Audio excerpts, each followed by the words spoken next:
the key criteria for us as an institution in looking at that study is the vision statement of the organization, which is secure, Jewish, and democratic. And is there a path forward that would enable for Israel to remain secure, Jewish, and democratic simultaneously, all three of those things in an equal measure? And I think that doing all we can to safeguard a future for two states is the only real path in the offing. And I encourage everyone, if you haven't already, to take a look at that study. But Neri, what's on your mind as you look to the longer future? Well, a lot of things are on my mind. Also, as a journalist, you don't often have the luxury of doing the long view. So a few days ago, I didn't know that I'd be writing about Jenin and the death of a journalist, and a week before that, I didn't know I would be writing about, the loss of a coalition majority, and so on and so forth. So these things happen unexpectedly. But I'll jump off to what Shira was mentioning. And in terms of things that I really think about a lot is domestic politics in both Palestine and in Israel. And there's good news and bad news. I'll start with the bad news, and then I'll leave you with the good news. The bad news on the Palestinian side, that for a long time now, but eventually this will become true because nobody lives forever, is what happens after Mahmoud Abbas. Now, he's 87 years old, and the day after could go in a number of different directions. We'll probably get into that tomorrow in our panel. There's a more optimistic scenario and a more pessimistic scenario.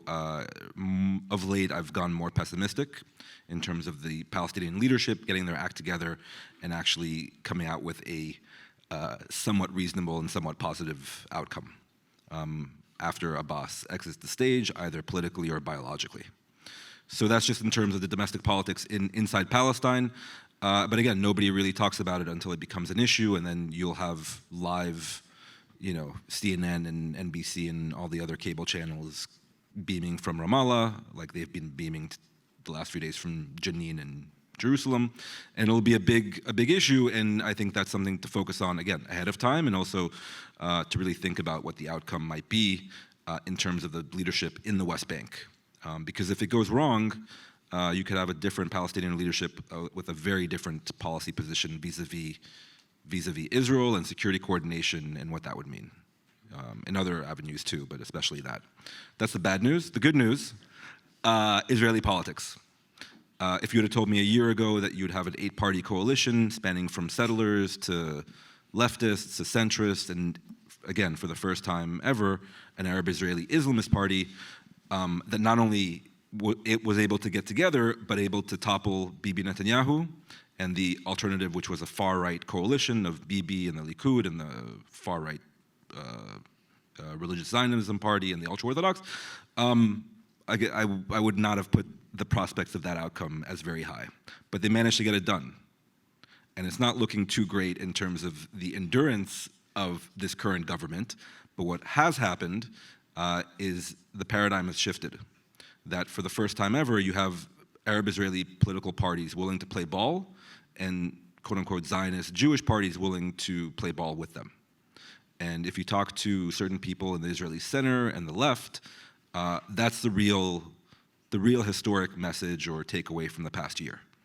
That the structural and numeric advantage that the Israeli right, along with their ultra-Orthodox allies, have had in Israeli politics now for many decades, in theory has been broken. And if you break that, then in theory, in future, after new elections, whether that's in a few months or next year or in 2 or 3 years, you may have the option of different outcomes.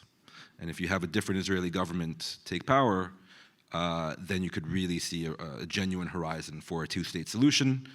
That's the good news. That's the positive outlook.